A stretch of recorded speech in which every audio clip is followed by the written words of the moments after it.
Stories that stay. अजनबी की तलाश। रूहान दिल्ली के एक नामी अखबार का पत्रकार था। तेज, जिज्ञासु और थोड़ा अकेला। दिन भर सनसनीखेज खबरें लिखते लिखते उसकी जिंदगी खुद एक रूटीन बन चुकी थी। लेकिन एक शाम जब वो मेट्रो से घर लौट रहा था, उसकी नजर एक लड़की पर पड़ी। लड़की सफेद कुर्ते में थी, बाल खुले, आंखों में अजीब सा खालीपन। मगर उसकी कलाई में बंधी एक पुरानी लाल धागे वाली घड़ी पर रूहान की नजर टिक गई। हूबहू वैसी ही घड़ी जैसी उसकी माँ ने उसे उसके बचपन में दी थी और जो उसने 12 साल पहले कहीं खो दी थी। रूहान को बेचैनी होने लगी। मेट्रो से उतरते वक्त वह लड़की की ओर बढ़ा, मगर भीड़ में वह गुम हो गई। अगली रात वह फिर उसी स्टेशन पर गया। फिर वही लड़की, वही जगह, वही घड़ी। रूहान ने हिम्मत कर पूछा, माफ कीजिए, क्या हम पहले मिल चुके हैं? लड़की ठंडी मुस्कान के साथ बोली, शायद नहीं, लेकिन शायद हाँ। नाम पूछा तो जवाब मिला, ईरा। बस ईरा। न कोई सरनेम, न कोई ठिकाना। ईरा और रूहान की मुलाकातें रोज होने लगीं। वही मेट्रो, वही स्टेशन, वही ठहराव।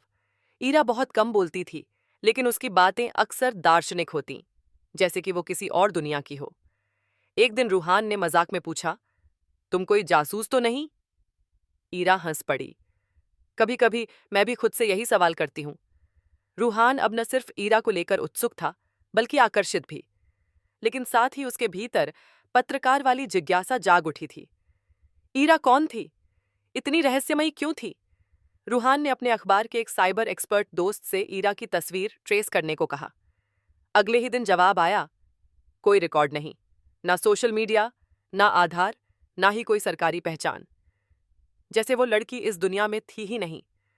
रूहान ने जब अगली बार ईरा से इस बारे में पूछा, तो वह गंभीर हो गई। हर इंसान का एक अतीत होता है, लेकिन मेरा अतीत अब मेरी पहचान नहीं रहा। और फिर वह स्टेशन से बाहर चली गई, बिना पलटे। उस रात रूहान को अपनी माँ की पुरानी अलमारी में एक लिफाफा मिला, पीला पड़ा हुआ, किनारे जले से। उसमें एक तस्वीर थी, उसकी माँ, एक छोटी बच्ची और वही घड़ी। तस्वीर के पीछे लिखा था, ईरा, मेरी सबसे बड़ी गलती और सबसे बड़ी अमानत। रूहान सन्न रह गया। ईरा उसकी बहन थी? मगर कैसे? उसने तो कभी किसी बहन के बारे में सुना ही नहीं था। अगले दिन वह सीधे ईरा के इंतजार में स्टेशन पहुंचा। वो आई। रूहान ने वो तस्वीर उसकी ओर बढ़ा दी। ईरा कांपते हाथों से उसे देखती रही और फिर कहा, मैं जानती थी कि ये दिन आएगा, लेकिन इतनी जल्दी नहीं। ईरा ने जो कहानी सुनाई वो किसी फिल्म से कम नहीं थी। मैं तुम्हारी माँ की पहली संतान हूं, एक अनचाही संतान। उस वक्त हालात ऐसे थे कि माँ ने मुझे एक अनाथालय में छोड़ दिया। उन्होंने फिर कभी मुझसे संपर्क नहीं किया। और जब सालों बाद पता चला कि मेरा एक भाई है, तो बस एक बार देखने की ख्वाहिश थी कि कैसा इंसान बना है वो। रूहान का गला सूख गया। तो ये सब एक प्लान था? ईरा ने धीरे से कहा, नहीं, ये सिर्फ एक दिल की पुकार थी जिसने मुझे तुम्हारे पास खींचा। रूहान बहुत देर तक कुछ नहीं बोल पाया। एक ओर पत्रकार की खोजपूर्ण जीत थी, दूसरी ओर इंसान की हार। एक खोया हुआ रिश्ता जो बिना शोर के उसके पास था। क्या तुम चाहती हो कि मैं तुम्हें बहन मान लूं? रूहान ने पूछा। ईरा ने पलकें झुका लीं। नहीं, मैं सिर्फ इतना चाहती हूं कि तुम जानो, मैं हूं। वो उठकर चली गई। रूहान वहीं बैठा रहा, देर तक। 2 दिन बाद रूहान के दरवाजे पर एक लिफाफा आया। अंदर ईरा का लिखा एक पत्र और वही लाल धागे वाली घड़ी। पत्र में लिखा था, भाई, मुझे तुम्हारा गुस्सा मंजूर है, लेकिन तुम्हारी चुप्पी नहीं। मैंने बस एक चेहरा देखना चाहा था, उस परिवार से जिसने मुझे छोड़ दिया था। अब मैं कहीं जा रही हूं, दूर।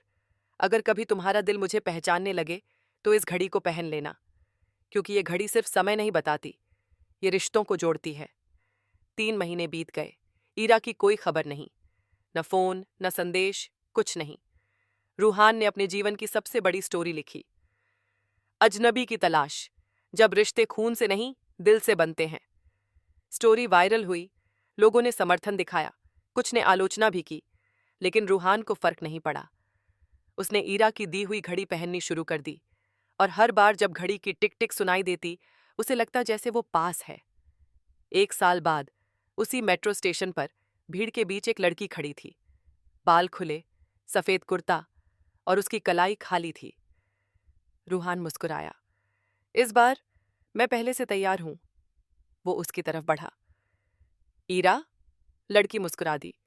अब कोई अजनबी नहीं हूं भाई। Please like, share, and subscribe our channel for more interesting stories.